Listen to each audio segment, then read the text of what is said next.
ఓ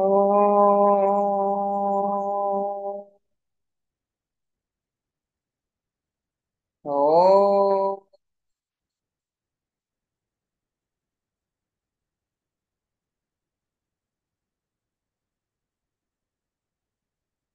ఓ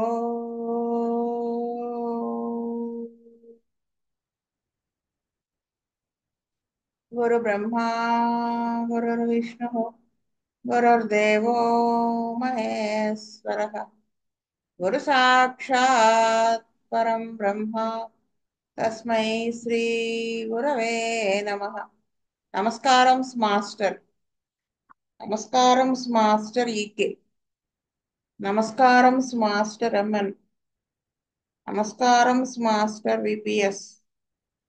నమస్కారం master CVV. నమస్కారం master CVV. నమస్కారం మాస్టర్ సివివి. నమస్కారం master CVV to your lotus feet.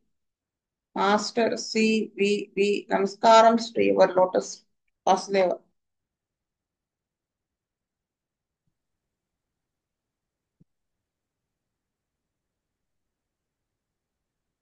Venugopal గారు ఉన్నారా? కృష్ణవేణి చదువుతావా? Vastu, madam. Vasudeva. Case number 151. A lady aged about 53 years came to our dispensary with the following complaints. She attained menopause. She was getting gushes of heat, and even the glasses she wears were found misty due to this radiating heat. Often she gets headache, which was aggravated in seasonal winds. She feels very tired. Sleep was not good. She feels pain in her neck when she gets up in the morning. She gets easily tired and it takes long time to recover. She feels everything complicated even when they go easily. She was an anxious and suspicious person. Because of her confusion and indecisiveness, she creates problems. Because of all this tension, she got fever with headache, vomitings and pain in the throat in July. She felt disinterested in everything. She was mother of three children. All were sons and all the three deliveries were normal. She gave breastfeeding to all of them. Menstruation was normal only before menopause. She had very strong menstruation and was anemic.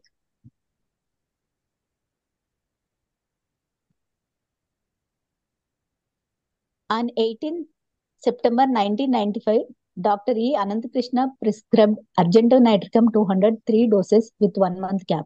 On 18 December, he prescribed China 203 dose with 1 month gap. వాస్తవండి. Vasudeva. ఈ కేసులో ఈవిడికి fifth point లో చూస్తే, fourth point లో she feels everything complicated when they go easily. ఈ చిన్న విషయాలకు కూడా ఆవిడ బాగా ఎక్కువ కాంప్లికేట్ చేసుకోవడము. She was an anxious and suspicious person. ఆ ఆ కంగారు, ఆ అనుమానం ఉండడము, because of her confusion and indecisiveness, వాటి వల్ల ఆవిడ ప్రాబ్లమ్స్ క్రియేట్ చేసుకోవడము. అలాగే ఈ టెన్షన్స్ తోటి ఆవిడకి ఫీవర్ కూడా వచ్చింది, వామిటింగ్స్ ఇన్ జూలైలో. ఆ అప్పటి నుంచి ఆవిడకి షీ ఫెల్ట్ డిస్ఇంట్రెస్టెడ్ ఇన్ ఎవ్రీథింగ్. ఇంకా ఒక ఫీవర్ తర్వాత ఒక అనాసక్తితో ఆవిడకి ఇంట్రెస్ట్ తగ్గిపోయింది, ప్రతి ఏ పని చేయాలనిపించకపోవడము అది. ఈ బేస్ చేసుకుని మాస్టర్ గారు ఆవిడకి అర్జెంటమ్ నైట్రికమ్ 203 డోసెస్ ఇచ్చి ఉంటారు అనుకుంటున్నా అండి. అలాగే ఇక్కడ మెన్స్ట్రుయేషన్ బిఫోర్ మోనోపాజ్ నార్మల్ ఉంది. తర్వాత చైనా she feels very tired, sleep was not good అని థర్డ్ పాయింట్ లో చెప్పారు. She feels pain in her neck when she gets up in the morning. She gets easily tired and it takes long time recovery. ఆవిడ తొందరగా అలసిపోవడము, మళ్ళీ దాని నుంచి recovery అవడానికి ఎక్కువ టైం పట్టడము, ఆ వీక్నెస్ బేస్ చేసుకుని తర్వాత చైనా 200 ఇచ్చి ఉంటారు అనుకుంటున్నాండి. వాస్తవ. వాసుదేవ. విజయ్ కుమార్ గారు, మీ మాట కట్ అవుతుంది సార్. హలో, వాసుదేవ అండి. వాసుదేవ వాసుదేవ. వాసు- ఎవరు వాసుదేవ వాసుదేవ అన్నారో తెలియట్లేదు. విజయ్ కుమార్ అండి. ఓకే ఓకే, చెప్పండి. మేడం గారు, ఈ కేసులో ఫోర్త్ పాయింట్ లో ఈవిడికి బాగా కన్ఫ్యూజన్ ఉన్నట్టుగా ఉందండి. కన్ఫ్యూజన్ వల్ల ప్రాబ్లమ్స్ క్రియేట్ అవుతున్నాయి. అలాగే దాన్ని బేస్ చేసుకుని మేషారు అర్జెంటీనా నైట్రికం ఇచ్చారండి. తర్వాత ఈవిడ ఫస్ట్ లో ముగ్గురు పిల్లలకి కూడా పిల్లలందరికీ కూడా ఫీడింగ్ ఇచ్చారండి. ఆ తర్వాత మెనిస్ట్రేషన్ లో దానిలో very strong mensuration and was anaemic అన్నారు. ఆ బేస్ చూసిన ఆ వీక్నెస్ కి కోసం మేషార్ చైనా ఇచ్చినట్టుగా అనిపిస్తుంది వాస్తవం. వస్తాయి. పూర్ణానందం గారు. మేడం గారు వాసుదేవ. మారుతి గారు.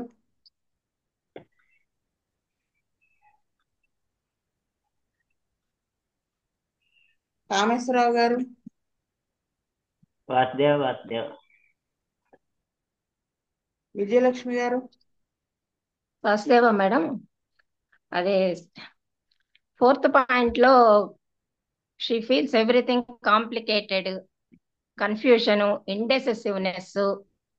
ఆ ఇండెసిసివ్నెస్ కన్ఫ్యూషన్ వల్ల క్రియేటింగ్ ప్రాబ్లమ్స్. తర్వాత యాంగ్జైటీ ఉంది. తర్వాత ఈ టెన్షన్ వల్ల ఆవిడకి హెడేక్ రావడం, vomitings, pain in throat, and she is disinterested in everything. దీన్ని బేస్ చేసుకొని అర్జెంటీనైట్రికం 203 డోసెస్ ఇచ్చారనుకుంటాను మేడం. తర్వాత she feels tired and she takes a long time to recover from the టైర్సమ్నెస్.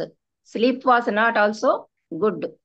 తర్వాత ఇక్కడికి మెన్స్ట్రుయేషన్ చాలా స్ట్రాంగ్ గా ఉంటుంది.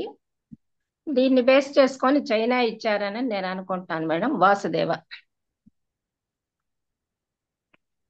నావి సేమ్ పాయింట్స్ మీరు అందరూ చెప్పినవే. వాసుదేవ్. శ్రీధర్ రెడ్డి గారు. వాసుదేవ్ అండి. పాయింట్ నెంబర్ 4 దాని ఆ బేస్ మీద అర్జెంటికం నైట్రికం ఇచ్చారండి. ఇంకా పాయింట్ నెంబర్ 3 ఇంకోటి అంటే పాయింట్ నెంబర్ 7 లో strong menstruation and was anaemic అని అది ఒకటి పాయింట్ అండి. దాని బేస్ మీద చైనా 200 ఇచ్చి ఉంటారు. వాసుదేవ్. రాజశేఖర్. వాసుదేవ. నేను ఇప్పుడే వచ్చానండి. పర్లేదు, నేను వెయిట్ చేస్తాను. చెప్తానండి. తర్వాత చెప్తానమ్మా. ఇప్పుడే ఓకే. వచ్చాను. వస్తే విజయలక్ష్మి గారు చదువుతారా? 152 కేస్. చదువుతా మేడం. చదువు.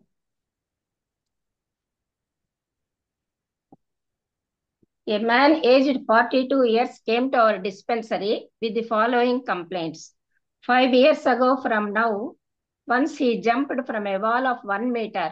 Then he felt an electric shock-like sensation in scrotum, in between anus and the scrotum. Since then, whenever he makes sport or heavy steps, he feels this shock-like sensation. But he did not realize what has happened until 7 months ago. Since many years, he has a symptom. Whenever he sees somebody falling, then he gets a jerk in the whole body. Then he feels strangulation in the testicles. 7 months ago, one morning, he was working in the garden and suddenly a log of wood fell on his foot, and he had intense pain with bluish color in that spot of injury. At that moment, when he felt the intensity of pain, he made a twisting jerk in his body and then felt it strangulated pain in scrotum. Then he went to urologist, who made a sonoscan of his scrotum and told that his prostate was very much enlarged. It was soft and not hardened.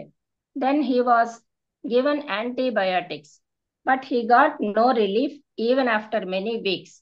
He had to strain and put pressure while urinating because the pressure was not sufficient for the flow. But this symptom he had from childhood.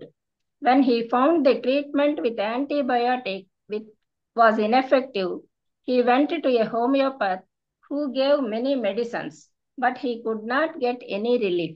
Then again, he went to the urologist, and again he was given another variety of antibiotic. But now also he had no relief. Now his pain in the prostate was ameliorated on rest and aggravated on walking, moving, etc. When he makes jogging, etc., Then the pain increases very much, and after that, it was difficult to make even normal walking. Since his childhood, many times he suffered from angines during every winter. Even now, he had a tendency to catch cold in every winter with cough and nasal problems. For this, since 5 years, he was under homeopathic treatment from a doctor, Luzerne, and had no much relief. Also, he had a very rapid growth physically in childhood, and his structure was not so strong accordingly. Hence, he had a weak spine and was bent. Now, since many years, he suffers from pain in the vertebral column because of the prolapse of the disc.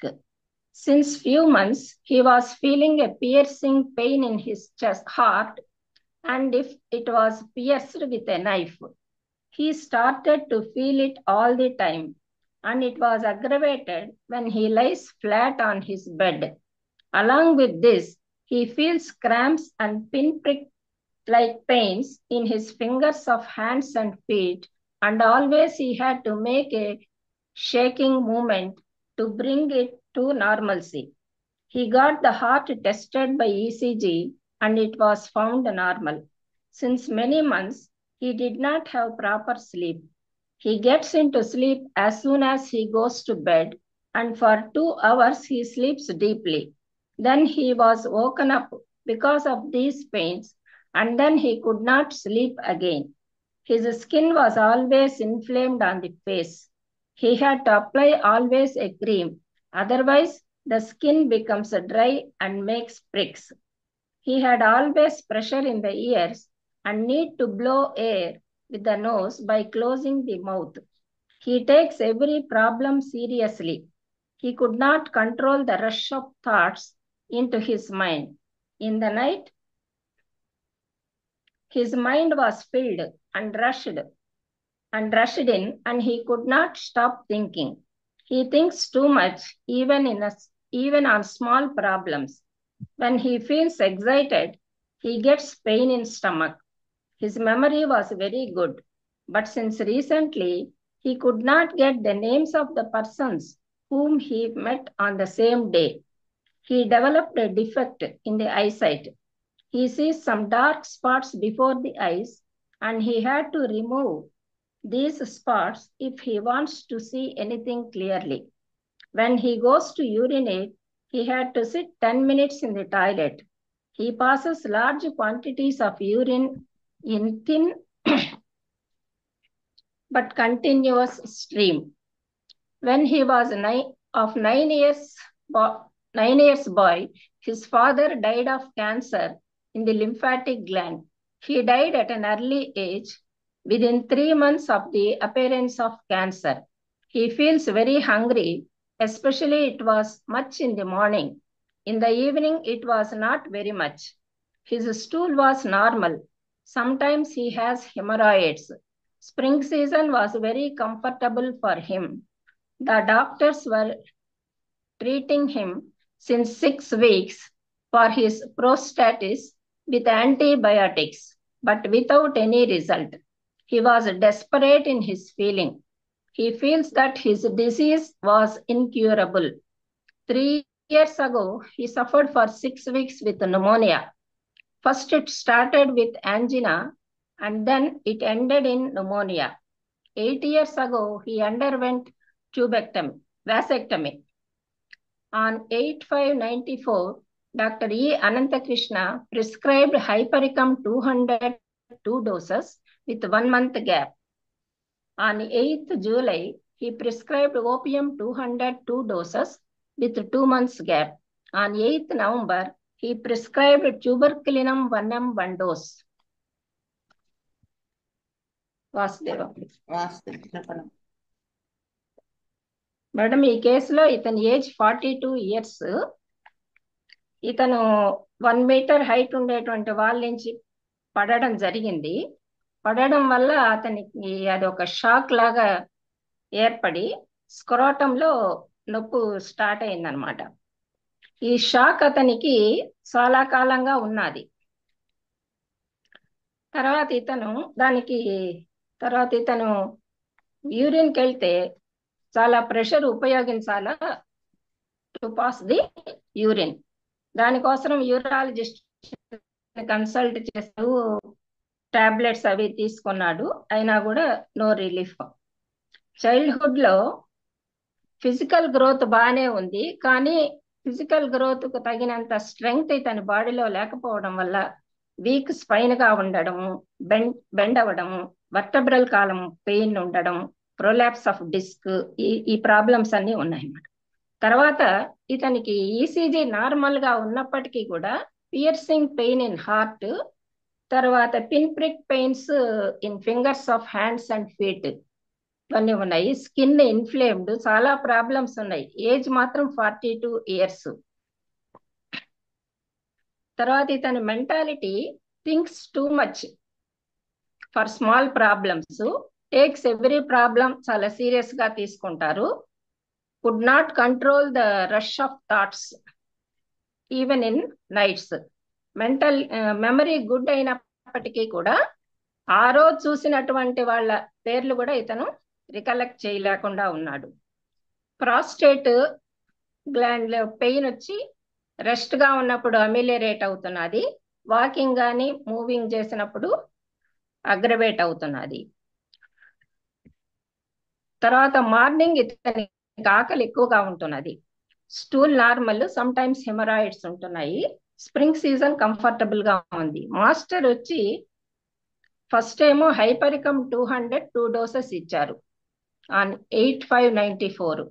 ఈ హైపరికమ్ ఇతనికి scrotum లో pain ఉండడం వల్ల ఆ pain ని relieve చేయడానికి హైపరికమ్ 200 ఇచ్చారని నేను అనుకుంటున్నాను. తర్వాత 8th July వచ్చి ఓపియం 200 2 doses ఇచ్చారు విత్ 2 months గ్యాప్. ఈ ఓపియం ఎందుకు ఇచ్చారంటే ఇతనికి ఆ షాక్ యొక్క ఇంప్రెషన్ అలాగే ఉండిపోయింది, దాన్ని రిలీవ్ చేయడానికి ఓపియం 200 2 doses ఇచ్చారని అనుకుంటున్నాను. తర్వాత ట్యూబర్కులినం 8th November 1 ml 1 dose ఇచ్చారు madam.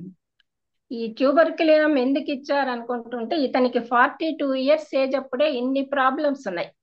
Skin problem, year problem, eyesight, తర్వాత వర్టబ్రల్ కాలం పెయిన్, చాలా ప్రాబ్లమ్స్ ఉన్నాయి. ఈ ప్రాబ్లమ్స్ అన్నిటికీ కారణము ఫియర్ కాంప్లెక్స్ అని నేను అనుకుంటున్నాను మేడం. ఆ ఫియర్ కాంప్లెక్స్ ఉండడం ఒకటి, తర్వాత ఇతని యొక్క సిమ్టమ్స్ ఎవర్ చేంజింగ్ గా ఉన్నాయి. దీన్ని బేస్ చేసుకొని ట్యూబర్కులినం 1 ml 1 dose ఇచ్చారని నేను అనుకుంటున్నాను మేడం. వాసుదేవ. కృష్ణవేణి. వాస్తవ్ అండి, ఈయన ఏజ్ వచ్చి 42 years ఉంది పేషెంట్ కి. ఈయన ఏం చెప్పారంటే 5 years ఎగో ఒక 1 meter వాల్ నుంచి జంప్ చేసినప్పటికే ఆయనకి ఆ షాక్ వచ్చింది స్క్రోటం దగ్గర అని చెప్పారు. అయితే అది ఎప్పుడు ఎగరవేట్ అవుతుందంటే ఏదైనా ఆటలు ఆడినప్పుడు ఈ షాక్ లాగా వస్తుంది ఆ పెయిన్ అని చెప్పారు. అయితే దాన్ని ఆయన ఒక 7 months క్రిందే వచ్చి, but he did not realise what was happen until 7 months. అది తగిలి 7 నెలలు అయ్యే వరకు ఏం జరుగుతుంది అనే నోటీస్ ఒకటి చేసుకోలేదు. అంటే అది అతనికి సివియారిటీ తెలియడానికి 7 months పట్టింది అబ్జర్వ్ చేసుకోవడానికి. ఇంకో మెయిన్ సిమ్టమ్ ఏం చెప్పారంటే since many years he has a symptom whenever he sees somebody falling then he gets a jerk in the whole body, then he feels strangulation in the testicles.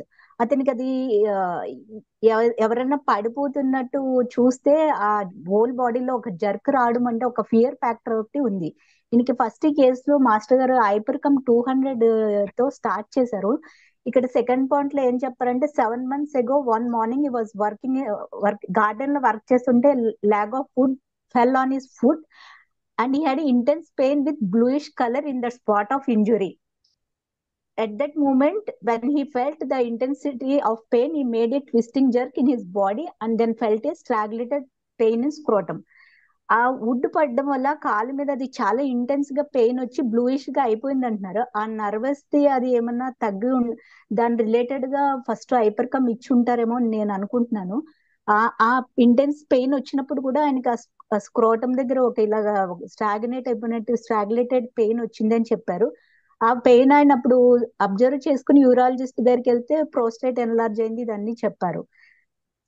అయితే తర్వాత opium 200 ఇచ్చారు master గారు. ఈయనకి ఈ had to strain and put pressure while urinating because the pressure was not sufficient for the flow, but that symptom ఈ had from childhood. అంటే చిన్న age నుంచి ఆ యూరిన్ పాస్ చేసే కెపాసిటీ అతనికి, అంటే అది సరిగ్గా పనిచేయట్లేదు. ఫ్రమ్ చైల్డ్హుడ్ ఆ పాయింట్ ఉంది. అది ఓపియం కి వేయడానికి రీజన్ ఇదొకటి అనుకుంటున్నాను. పైన కూడా ఆయనకి 7 months అయితేనే కానీ ఆయన ఏం జరిగింది అని నోటీస్ చేసుకోవట్లేదు. అందుకోసం ఇక్కడ అలాగే ఈయన టెన్షన్ ఒకటి పడటము, ఎక్కువగా టెన్షన్ ప్రాబ్లమ్స్ ఎక్కువగా థాట్ ప్రాసెస్ అదంతా కూడా ఎక్కువ ఉంది. ఎక్కువ థింక్ చేయడము మెయిన్ గా ఈ యూరిన్ ప్రాబ్లం అది బ్లాడర్ నుంచి చైల్డ్హుడ్ నుంచి అది ఆ ప్రాబ్లం అది ఉంది. దాని రిలేటెడ్ గా ఆయనకి ఓపియం ఈ టెన్షన్స్ ఇవన్నీ బేస్ చేసి ఓపియం వేసి ఉంటారు అనుకుంటున్నా అండి. తర్వాత ఆయనకి ట్యూబర్కులం వన్నం ఇచ్చారు తర్వాత. అయితే ఈ అబ్బాయికి 9 years ఏజ్ ఉన్నప్పుడు ఫాదర్ క్యాన్సర్ లింపెటిక్ క్యాన్సర్ వచ్చి చనిపోయారు వాళ్ళ ఫాదర్. అంటే ఆయన ఫ్యామిలీ నుంచి ఈ ప్రాబ్లమ్స్ కూడా ఇన్ని రిపీట్ అవ్వడము, మధ్యలో తగ్గలేదని చెప్పి అలోపతి నుంచి మళ్ళీ హోమియోపతికి మారారు, మళ్ళీ హోమియోపతి నుంచి మళ్ళీ అలోపతికి వచ్చారు. అది మ్యాథమెటిక్ గా ట్యూబర్కులం కట్ చేయడానికి ట్యూబర్కులం వన్నం ఇచ్చి ఉంటారు అనుకుంటున్నాను వాస్తవం. విజయ్ కుమార్ గారు. వాసుదేవ్ అండి, ఈ కేసులో ఇతనికి at the age of 35 years first injury అయిందండి. కేస్ షీట్ రాసుకున్నప్పుడు ఈ ప్రజెంట్ ఉన్న ప్రాబ్లమ్స్ కి బ్యాక్గ్రౌండ్ ఏమైనా ఉందా అని అడిగినప్పుడు బహుశా అతను అంత ముందు జరిగిన 5 ఏళ్ల క్రితం జరిగింది చెప్పుకుంటాడండి. చెప్పడం వల్ల ఫస్ట్ మేషారు ఆ తర్వాత కూడా అతనికి ఫుట్ ఇంజరీ అయింది గార్డెన్ లో ఉన్నప్పుడు కూడా. ఈ రెండింటిని బేస్ చేసుకుని మేషారు ఫస్ట్ హైపర్కమ్ 2 doses ఇచ్చారు 200 తో. ఆ తర్వాత అతని మానసికంగా ఎవరన్నా ఎక్కడన్నా ఏదన్నా ఎవరికైనా ఇంజరీ జరిగినప్పుడు అతను షాక్ అవటం, భయపడటం అనేది జరుగుతున్నప్పుడు ఆ భయం అనేది ఉండబట్టి అతను జర్క్ లాగా అయిపోవటం, జర్క్ రావటం అనేది ఉంది కాబట్టి ఓపియం ఇచ్చినట్టుగా అనిపిస్తుందండి. అలాగే యూరినేషన్ అనేది కూడా ఆగాగి రావడం కానీ సన్నగా రావడం, ఫ్లోటింగ్ అనేది కంట్రోల్ లేకపోవడం కూడా తక్కువ రావడం కూడా ఓపియం కొంచెం పనిచేస్తుందండి. ఈ రెండు మెడిసిన్స్ గురించి నాకు తెలిసింది. ట్యూబర్క్లోనియం అనే దాన్ని బహుశా అతను అలోపతి నుంచి హోమియోపతి నుంచి అలోపతికి అలా రావటం ఆ మైండ్ ఉన్నది కాబట్టి మేషారు ట్యూబర్క్లోనియం కూడా ఇచ్చినట్టుగా నాకు అనిపించదండి వాస్తవ. పూర్ణానందం గారు. వాసుదేవ వాసుదేవ. రామేశ్వరరావు గారు. వాసుదేవ వాసుదేవ. నేను వచ్చేసేటప్పటికి ఏంటంటే మీరు హైపర్కమ్ ఏంటంటే థర్డ్ పాయింట్దే మీరు చెప్పేశారు అది. మళ్ళీ 8th పాయింట్ ఆ పియర్సింగ్ టైప్ ఆఫ్ పెయిన్, ఇవంతా కూడా న్యూరలాజికల్ ప్రాబ్లమ్స్ ని ఇండికేట్ చేస్తుంది. ప్రాబ్లమ్ స్టార్ట్ అయింది కూడా అక్కడే కదా, ఈ జెర్క్స్ ఇవి రావడానికి నెర్వ్స్ కూడా ఎఫెక్ట్ అయినాయని అర్థమవుతుంది. అందుకని హైపర్కమ్ తో స్టార్ట్ చేశాను, నెర్వ్ ఇంజరీ అని. ఓపియం ఏంటంటే షాక్ అయి ఉండడం అదొకటి, అక్కడి నుంచి మాటికి షాక్ అవ్వడం, ఏదైనా ఎవరు పడిపోయినా ఇలాగని చెప్పారు కదా, అదొకటి. ఇంకా ఏంటంటే ఈ కేసు మొత్తంలో చూస్తే మనకి చాలా చోట్ల ఇప్పుడు 4th point, when he found the treatment with antibiotic was ineffective, homeo medicines వాడాము ఇన్ఎఫెక్టివ్, లైక్ ఇలా ఇది ఎక్కువ చూస్తున్నాం ఈ కేసులో కదా.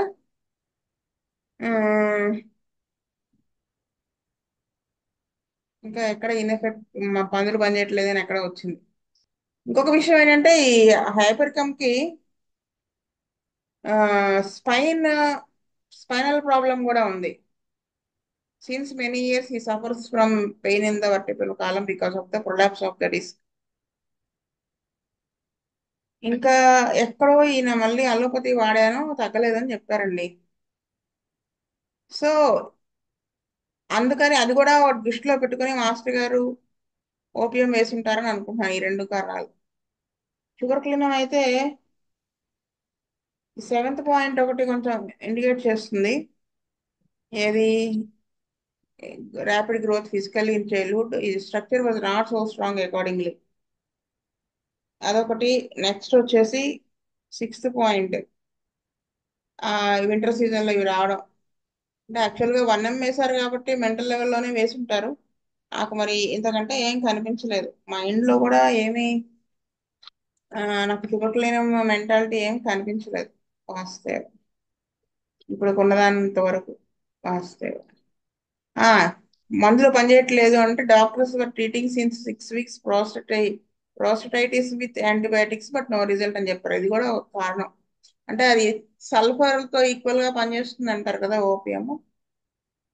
ఆ అందుకని అనుకుంటున్నాను అంతే నాకు వస్తే. ఎట్లయినా నాకు ఈ కేసు అంత క్లారిటీగా అర్థం కాలేదు. శీతల్ రెడ్డి గారు. వాసుదేవ్ అండి, అందరు చెప్పిన పాయింట్ వాసుదేవ్. రాజశేఖర్. వాసుదేవ్ అండి. ఈ కేసు చదువుతున్నంతసేపు కూడా ఆర్నిక పడుతుందేమో అలా అనిపించింది, కానీ ఇక్కడ న్యూరలాజికల్ ఇన్వాల్వ్మెంట్ ఎక్కువగా ఉన్నట్టుగా కనిపిస్తోంది. బహుశా అందుకనే హైపర్కం ఇచ్చి ఉంటారు అనిపించిందండి. తర్వాత ఓపియం మీరు చెప్పినట్టుగానే రెమెడీస్ పనిచేయకపోవడం, ఆ, తర్వాత ఫియర్ ఫ్యాక్టర్, ఆ రెండిటి వల్ల. తర్వాత ట్యూబర్కిల్నేమో అపీరెన్స్, స్పైన్ ఒకేసారి గ్రోత్ వచ్చి అతను ఆ, వంగి నడుస్తాడన్నట్టుగా చెప్పారు కదా అదేను. ఆ, తర్వాత ఫ్యామిలీ హిస్టరీలో గ్లాండ్స్ కి సంబంధించిన క్యాన్సర్ ఉండడం, అది కూడా ఒక కారణం అయి ఉంటుంది అనిపించింది. వాసుదేవ్. ఇక్కడ మాస్టర్ గారు ట్రీట్ చేసింది కేసు చెప్తా. ఈ మధ్య మాస్టర్ గారు చెప్పారనమాట కేసు ఏంటంటే ఒకళ్ళకి ఒక పెద్ద ఆయనే ఒక మిడిల్ ఏజ్ అంటుంది అనుకుంటా. అతనికి ఎలక్ట్రిక్ షాక్ కొట్టిందిట. అంటే షాక్ కొట్టి కింద పడిపోవడం అలా జరగలేదు కానీ షాక్ కొట్టింది. కొట్టినప్పుడు ఆ రాత్రి ఆ ఏమంటారు కాళ్ళవి నొప్పులు వచ్చాయి. సరే దగ్గరలో ఉన్న డాక్టర్ని అడిగితే హోమియోపతి డాక్టర్ మన విషయానికి సంబంధించిన వాళ్ళే మందు వేశారు కానీ తగ్గలేదు. అంటే రాత్రి రెస్ట్లెస్ గా ఉన్నారు అని చెప్తే వేశారట ఆర్సనిక్ కాలు, తగ్గలేదు. మార్నింగ్ కి కాళ్ళు పట్టేసినాయి అంట. అంటే ఎలా అంటే పెరాలసిస్ వచ్చినట్టుగా ఇంకా కదలట్లేదట కాళ్ళు. దాంతో ఇతను చాలా కంగారు కంగారు అయిపోయాడు. ఇంకా ఫీవర్ ఒకటి స్టార్ట్ అయింది, రెస్ట్లెస్నెస్ ఉంది. మాస్టర్ గారికి ఫోన్ చేశారట. అప్పుడు మాస్టర్ గారు ఏం జరిగింది ఎందుకు ఇలా పట్టేసినాయి అంటే అప్పుడు చెప్పారట ఎలా షాక్ కొట్టిందని. అంటే మాస్టర్ గారు ఇక్కడ ఏం చెప్పారంటే ముందు రోజు రాత్రి వాళ్ళు రెస్ట్లెస్నెస్ ఫీవరిష్నెస్ తప్ప ఇంకేం చెప్పలేదు మన వాళ్ళకి. ఎందుకు చెప్పలేదు అంటే మర్చిపోయాం అన్నట్టు. అంటే షాక్ కొట్టడం వల్ల వచ్చినటువంటి షాక్ లో ఈ షాక్ కొట్టిందని చెప్పడం మర్చిపోయారు అని చెప్పారు మాస్టర్. అప్పుడు మాస్టర్ గారు అతను ఏంటి వాళ్ళ వాళ్ళ పెద్ద సిస్టర్ కూడా ఇలాగే పెరాలసిస్ వచ్చి మంచంలో ఉన్నట్టు. దాంతో దీనికి కంగారు వచ్చేసి నాకు ఇలా అయిపోతుందేమో, నేను అలా అయిపోతానేమో, ఇంకేముంది నా లైఫ్ అనుకుని చాలా డిస్టర్బ్డ్ గా ఉన్నారు మానసికంగా. అప్పుడు ఇదంతా చూసుకుని ఆ, ఆ, ఆ, ఈకే గారు కాలిఫాస్ గురించి చెప్పారు. ఎకోనైట్ కాలిఫాస్ రెండు పనిచేస్తాయి ఎలక్ట్రిక్ షాక్స్ లో అని. ఈ సిమ్టమ్స్ బేస్ చేసుకుని మైండ్ డిస్టర్బ్ బాగా వీక్ అయిపోయి కంగారు పడిపోవటం ఇవన్నీ చూసి కాలిఫాస్ 200 ఒక డోస్ వేశారట ఆ రోజు రాత్రి. వేస్తే నెక్స్ట్ డే పొద్దునకి ఫీవర్ నార్మల్ వచ్చింది. కాలు కదులుతాయేమో అని పొద్దున్న లేవగానే చూస్తే కొంచెం కదిలి కింద పెట్టగలుగుతానా లేదా అని కింద పెట్టగలిగాడు. అప్పుడు మళ్ళీ మాస్టర్కి ఫోన్ చేస్తే ఆ, దాని మీదే ఉంచారు. మళ్ళీ ఆ రోజు రాత్రి ఇంకా అక్కడతో బెటర్మెంట్ ఆగితే మళ్ళీ ఇంకో డోస్ క్యాలిఫాస్ 200 వేస్తే మన్నాడు పొద్దునకి ఫుల్ నార్మల్ అయిపోయి నేను డిస్పెన్సరీ సర్వీస్కి వెళ్ళిపోతున్నానని చెప్పారట. ఫీవర్ అన్ని తగ్గిపోయినాయి. అది మాస్టర్ గారు చెప్పిన కేసు.